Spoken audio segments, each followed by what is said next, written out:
Okay, I'm evaluating the condition of this stator and this speed coil. And you can see this speed coil is a mess.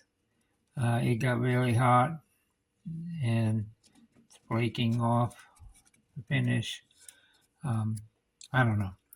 I checked the resistances across the leads, and on the speed coil we got 4.0, 3.2, 2.4, and a 1.1. The progression is logical, but the numbers could be low. It could be shorted turns. And either way, it probably won't last. So that's an issue. Then looking at the motor stator coil, you see that it also got really hot. See in there in particular? And then all around to here. You see? Can't even want to focus, but there you go. You see that? That looks terrible. It's not all blistered like that, but then again, it has a lot of wrapping holding it together, right? So, yeah, not good. Not good on either one. The readings on the motor coil on the stator is 15.1, 2.3, and 13.2. Now, the ratio is correct. These two roughly add up to that, and that's about right. These numbers are not exact.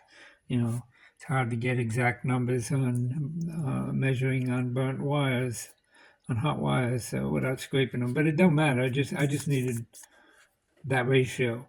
However, what bothers me about it is this high number. I would think would be more like 30 at the lowest, would be around 30, 35, somewhere around there. And then these two, this one would be, somewhere close to that, maybe 20 or, 34, 22. And then this would make up the difference, would be the difference. 15 and 13 seems kind of low, but the motor did run at that.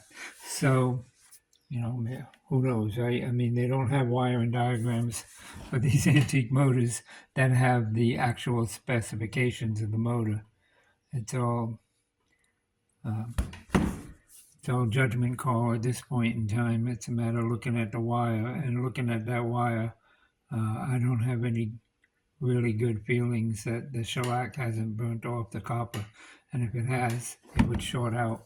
Now, on the one side, I would think if it did short somewhere, that the numbers wouldn't be in this relationship, like where these two equal that one. That's correct. That's the way it should be. But that don't mean nothing, because it could be shorted at the high end of this one or the low end of this one, which would make sense. 2.3 ohms is almost a dead short. So that makes me very, very nervous about saying that there's any hope for this motor on a coil. That said, the motor did run before I disassembled it. We didn't check all the speeds. We just verified that the motor was running. This is the diagnostic stage. So anyway, here's the deal.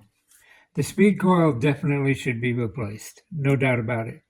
If this thing shorts out, it will smoke, it'll stink. It won't hurt this if this shorts out.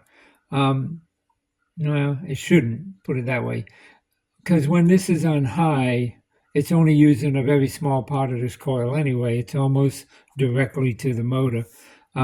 Actually, no, I take that back. This is a 3-wire head wire, 3-wire stator, which means that part of this is necessary for the start coil or the auxiliary coil.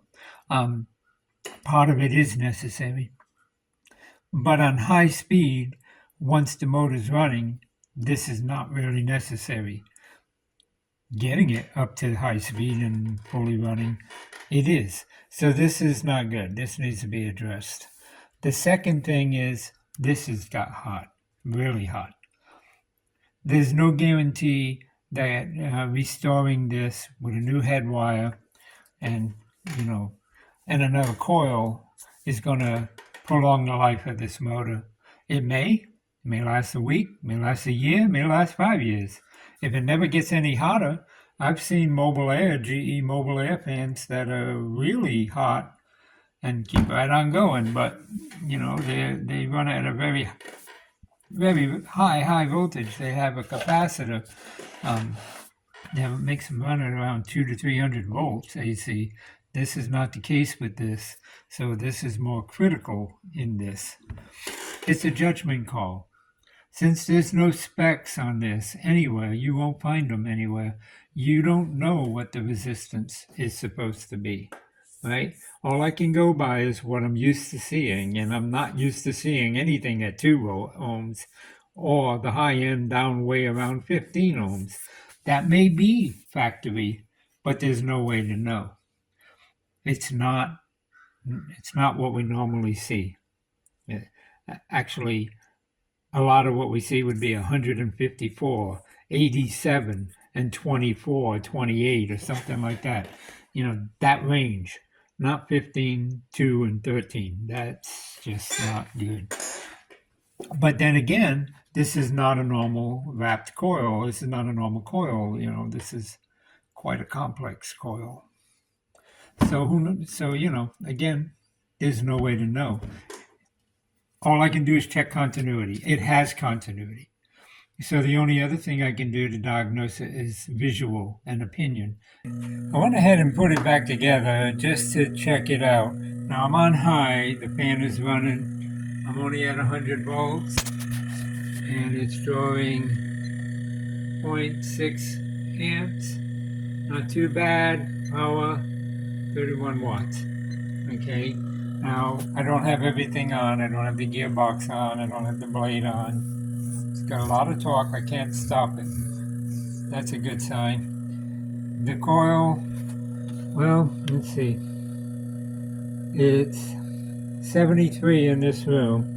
I put this on there. I don't know if you can see that. That's not bad. It's 5 degrees above. It's up to 80 in spots. So it is hot. But it is running. And the motor's running, and the motor's not hot. It's actually staying pretty cool, as you can see.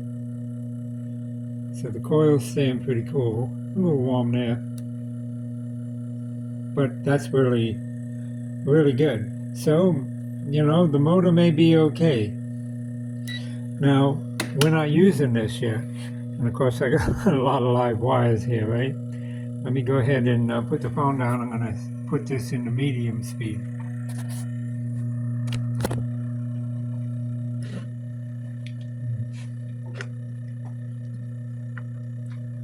Okay, so now we're in the medium speed and we're drawing 0.5 amps, which is good. It drops like it should. Voltage is still the same, 100 volts. The fan is rated at 110. So we're down to 50 milliamps. Now we're using more of this coil. Now let's get it set. Okay, it's 72 in here. Now you see it's getting a little warmer. Well, yeah, you can see it there. It was up to 82. Let me get back at this angle. So, yeah, see right there? That part of the coil there is warmer than this part.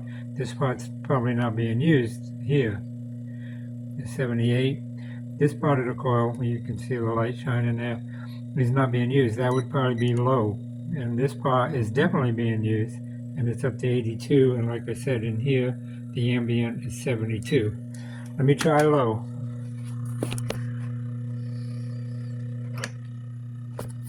Okay, first thing, we're on low. First thing you'll notice is the current dropped to 0.4 amps, which is good. We're still at 100 volts. And I have my light turned off, so we got full power coming in here, full AC. And it's doing okay. Now, let's get this reset. I know this is a rinky-dink toy, but it gives you an idea, and that's all that matters. So now you see this area is 80. That area is still 82. Oh, it's up to 84. So all the current's going that way, to this head wire here. Okay, and so, yeah, so we're up to 84 there. Still not hot. I mean, it's not 90 or 100. It's, it's 84 Fahrenheit. That's not bad. Here's what I can do. I can restore this fan, and I can spray this with some shellac, and we can hope that the only issue with this coil is that it got hot enough that the outside layer flaked off. Now this is running cool. Of course, I'm on a lower speed now, right? Let's go to worst case scenario. I'm going to leave this the way it is. I'm going to bring this up to 110 volts, which is what it's rated at. And by the way, I would suggest you get a Variac and run it at 110 volts. Actually, I'd run it at 100 volts where we were just at. Okay, so it's drawing on low 0.47 amps, which is good. I'm going to try to get it back to high without getting shocked. Well, there's medium, and on medium, it's drawing 0.56. And on high, if I can get there, don't shock me. Okay, there we go. And you hear the motor kick up speed. We're up to 0.71. That's not bad. It doesn't have the oiler in, it doesn't have the gearbox. With all of that, it'd probably be around 0.76, 0.8, somewhere in that range. For a 110 volt motor, that ain't too bad. I don't even have the cover tightened in the back. I just got it enough to keep the armature centered. Well, sort of. No, it's sacked up. Okay, I just need to put the screw back in, one of the screws in the back like I did there in the front. But you see, okay, so I'm going to shut it off. Don't worry about the sound. It won't hurt none. It's just just adjusting because the cover come a little loose. All right, so yeah, that's not hot. Now you say it did smoke, but I'm not getting any indication of high current draw anywhere. That coil is a little warm, and the coil did get hot. And what I'm wondering is, was it an isolated thing with the head wire? We did cut section of the head wire out here, and it needs to be replaced, right? It's really frayed bad on the inside here. So take the armature back out.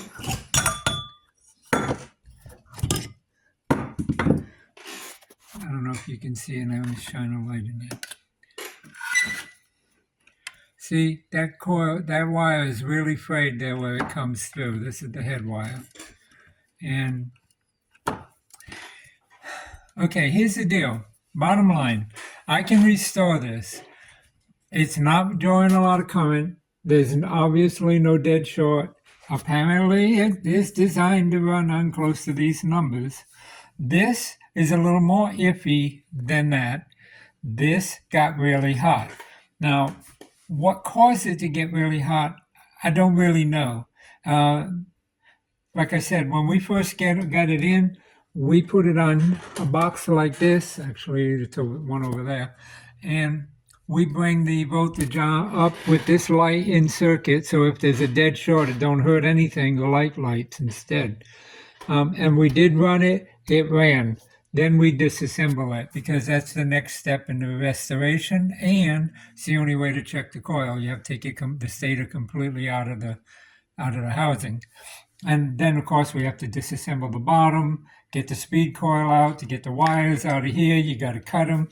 Any bad area in the process, we cut them out because we're in the process of rebuilding it. Right here, I'm jumping over this raunchy piece of wire and connecting down here. I mean, here, sorry about that. And so right now I got these geeky little jumper wires. These are really thin gauge. They're not made for power or anything. And it's running fine even with them. So that's a good sign. We would normally clean all of this, clean these contacts. They're not that bad actually. But we clean them up. You can see this coil got hot. There's no doubt there. And that's what you were seeing smoking. So What I'm thinking is the motor might be okay. Now it got a little hot too because when this starts drawing current, it's drawing it through here, right? These two coils are connected together. So you're pulling power through here. It's got to come in to come out. It comes in one side of the AC line cord, goes through this coil and comes down back to this coil and comes back out. So it goes in one side of this coil, up to there, around, back through here, back to another part of the coil and back out. And so that did get hot, but I don't think it hurt that. I think it's pretty good. If it had hurt this, that current would have been over an amp. It definitely hurt this. Now, whether or not that's just varnish on the outside that got toasted, and that could be the case, it is flaky, but these wires don't seem to be shorted together because if they were, again, the current would be through the roof. So, though you're seeing copper there next to copper, that's not a problem unless the shellac actually burns off the copper. Let me show you what I'm talking about here. Here. This is a piece of copper we call this magnet wire. It's just copper that's shellacked. This is a piece of copper that's shellacked. If I take a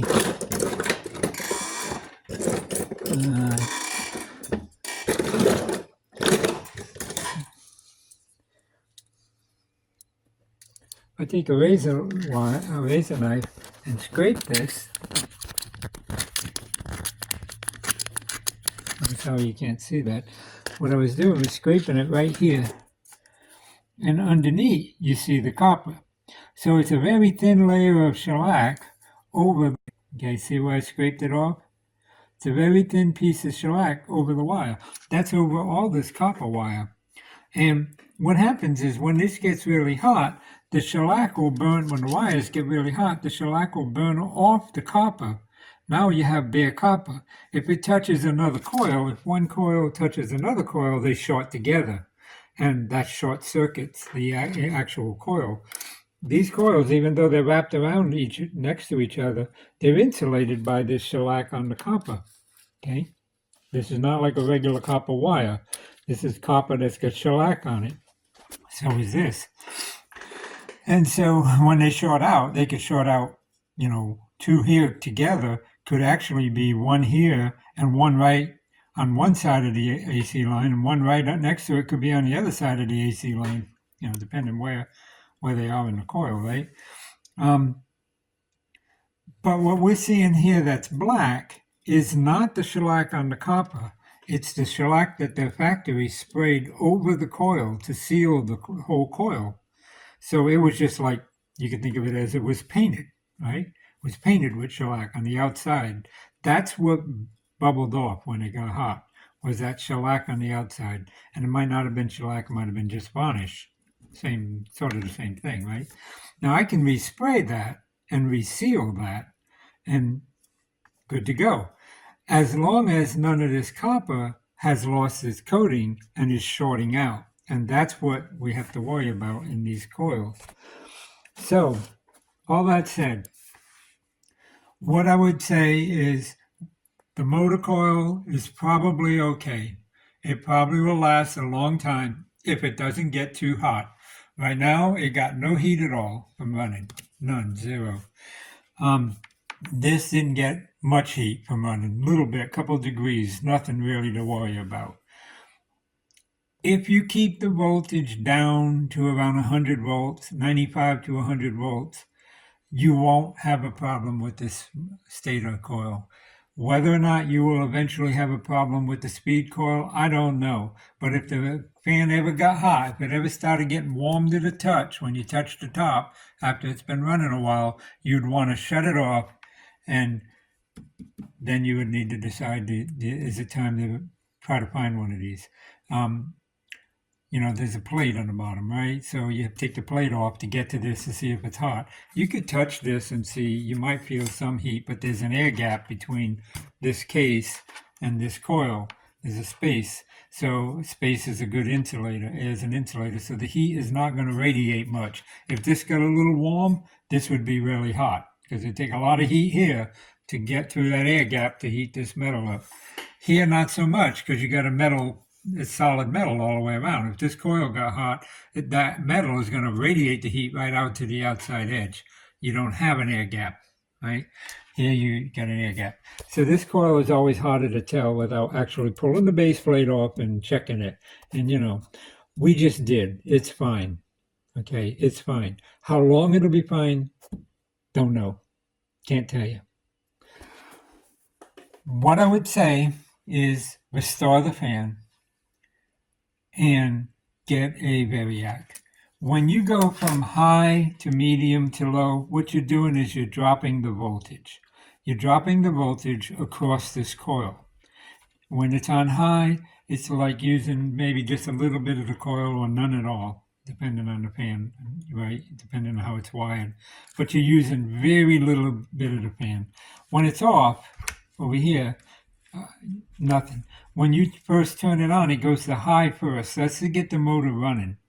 And that's the highest voltage. So if you got 110 volts coming in, which is what it's rated at, you're going to have probably, a volt or two or maybe 5 volts dropped across the first part of the coil, high.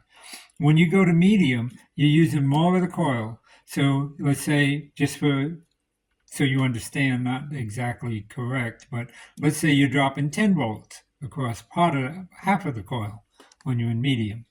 So if you're dropping 10 volts there and you got it at 110 volts coming in, that means you got 100 volts going to this coil instead of 110. Or it might have been 5, 10, and then 20 when it's on low. You may be dropping 20 volts here, in which case you only have 90 volts going to the motor. So that's why I'm saying if you get a variac, you can extend the life of this coil and you can extend the life of your motor. If you run it around 90, 95 volts on a variac, you're still going to get roughly the same speed, but you're going to have a lot less current, like I showed you on the meter. The current will be a lot less. Low current, low heat. High current, high heat. That's the way you look at it. Current times the voltage is the power. So if you got high current, if you got 100 volts at half an amp, then you've got 50 watts. If you got 100 volts at 1 amp, you got 100 watts. So the higher the current, the volt stays the same, but the higher the current, the more wattage it's using. Wattage is voltage or electricity being dissipated as heat. So to get these hot, they have to draw a lot of current to do this kind of damage. And so right now it's not drawing a lot of current, it's doing great. So that's a good sign. So if you can get a variac and get the voltage around 90, 95, and so that high still feels like high, right? You don't want to run it too low because it needs to start up. It needs to have enough voltage to kick it off. But 95 volts, 100 volts would be great on this fan, and you would extend the life. That'll be enough to kick it off and get it going. And then when you drop it down to medium or low, you're dropping the voltage even more, and you're extending the life of the fan more. High always uses the most power. So with most power, most damage being done. It's just law of nature. The more power you use, the more power you dissipate, the more heat you generate. The more heat you generate, the more it heats the coil. The more it heats the coil, the more danger of the shellac short coming off. The more shellac coming off, the more chance of a short. The more chance of a short, the more chance of burning it up. So that's just the way electricity works. So in this fan, under this condition, with this fan running as cool as it is, and running with these resistances, amazing to me. And so I am impressed that it runs as low a current draw as it does. I would have thought for sure it'd have been over an amp of current draw with looking at that coil. Why it got hot, I don't know. Most likely there was a short somewhere between these wires, and it just got hot. Or maybe your line voltage is 126 volts, right? And this thing was made back when everyone had 100 volts, 110 volts max. And so, maybe your line voltage was so high that it overheated the coil. I don't know. But it doesn't seem to be shorted. It doesn't seem to be getting hot. I can re-shellac it and cleaning it up will make it run cooler too. It doesn't have a lot of dust and dirt. It did get hot, there's no doubt about it, but realize too that this might not have happened overnight. This, 80 years of heat can do a lot of discoloration, not quite that much. Like I said, I've done a lot of work on GE motors that were really dark, that were made in the 50s and 60s. This thing's older than that. So it's a judgment call. Do you want to get a coil? If you can find a coil, the right coil for this particular fan model, we can switch to coil. If it's better than this one, you won't know until you buy it and take it out, and maybe worse. Who knows? You don't never know what you're getting when you're buying something online. So that's where I'm at. Thanks for watching.